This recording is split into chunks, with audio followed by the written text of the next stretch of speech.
Hi, this is Kyle Andrew with Uncensored Pillow Talk, and I am joined by one of the most outlandish, exciting, and beautiful human beings I've ever met. From hosting the Paramount Theater in Oakland to drawing crowds at Carnival in Venice, Italy. I'm here with Erin, and Erin, you know, she builds costumes, she builds communities, and she's building a lot more. Erin, thank you so much for being on the show. Oh, it's my pleasure. Thank you for having me. I met Erin at Ava Lachey's weekly show, and after the show, we're just like hanging out, having a good old time, and then I meet this woman, and let me just tell you, I had to have her on the show, guys. I just had to have her on. So, tell me a little bit about how you bring like the extravagance and the lusciousness that is Carnival in Venice, Italy, to the Bay Area. Okay, well, I guess I did an exhibition at the Maker Faire of my costumes, and then, the energy and inspiration and this otherworldliness quality, I'm obsessed with making little shows at our bar in Oakland. So I'm doing the event planning there. We're hosting a drag show every week, and also cabaret. Yeah, so fun. So we have a lineup of entertainments. I guess I've also brought the stage curtain, and also I made a dressing room out of the old office, and by doing wallpaper and paint, making it a more nice place to be. So now it's like a little clubhouse for the drag queens. And well, you also mentioned that you do work at the Paramount Theater. Can you tell me what it's like entertaining and having to host a show in front of 3,000 seats? Oh, it's very exciting. It's not always that the classic movie night draws such a big crowd to fill the theater, but even at half full, it feels like 1,500 of our closest is so friends. many people! It is. The first few times I felt like I couldn't control my smile. Like my muscles were twitching. I was just so nervous. But now I feel right at home with them, and I feel like I've got them. You know, they're right there, and we're all together. It's beautiful. And you even mentioned to me that you feel you have the power in your hands when you're in these shows, and I can feel that power transcending as you're just sitting here next to me. Thank you. It's so infectious. So I love this hat. Tell me about this hat. Oh, this hat. Well, the banana, it came from my friend. His name is Thomas, and he's a hat maker in Paris. So for Carnival, he did a tutti frutti party. We were all different fruits, and he was especially with bananas. I love a good banana. I Yeah, love a good banana. he excelled on this one. So we do have a couple of pictures of some of your costumes that you have, you know, worn. Some of them I'm sure that you made. You're an amazing, just amazing dressmaker. Can you tell us about some of your favorite looks? So lately I have a whole station in the living room where I'm doing a hair salon of my own wigs, brushing them out and curling them up. Oh my gosh, And, even natural born women have wigs that they style and make into the most illustrious fantasies. I like to expand in every direction. You have the stage life and you have all these things that you do, but how does that come into play in your personal life? Oh, I'd say it causes a lot of problems because the costumes take up a lot of clutter. It's a lot of mess. Like every look has all the accessories, special pair of shoes to match, and a handbag, and all the stuff.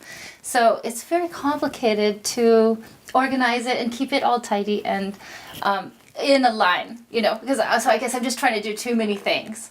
So I would like to have like minimalist sanctuary space in my personal life, but that's just not happening. I never took you as a minimalist. I never took you as a minimalist.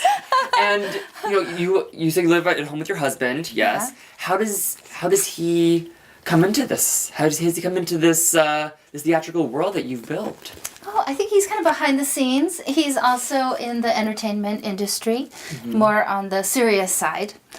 But he's very supportive, and I think he appreciates all the things that I'm doing. Sometimes he thinks they're you and your crazy friends. But now that I've offered to host events at the club, it's a great way for us to kind of work together. That he's managing the inventory and the numbers and the staff, and I can bring the heart and soul and the decoration to give more life to the place, and that makes it more attractive. So having that energy is like magnetic. You know, the number of times I've seen people in the last couple of weeks, and I've told them that there is a place in Rockridge where you can go and there are little carnival horses on display in here, and there's just unicorns everywhere. Unicorns everywhere.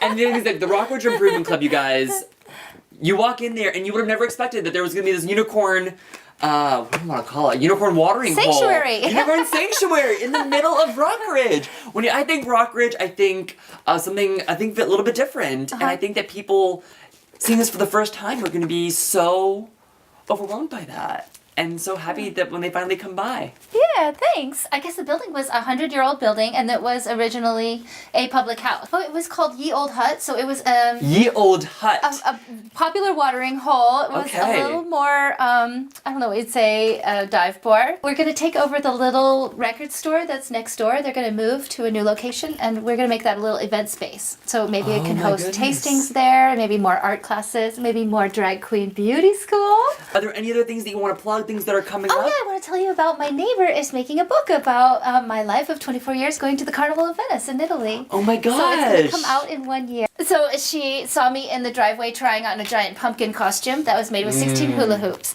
And she said, "What's going on? What are you doing?" And so I explained to her this is a costume for the Cinderella ball.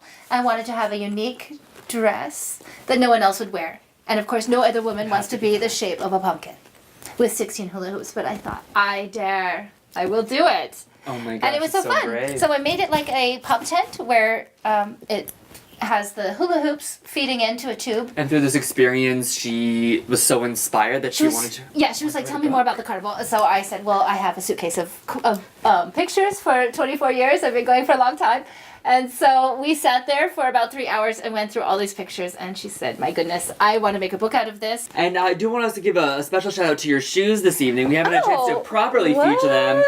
These are some of the most gorgeous shoes I've ever seen. So if you guys are out there, you can contact her on Facebook. We'll have her page here, and you guys can ask her where she got them, and maybe she'll tell you. Maybe Thank you guys so much. With Uncensored Pillow Talk, I'm Kyle Andrew. Have a great evening, guys. Mwah!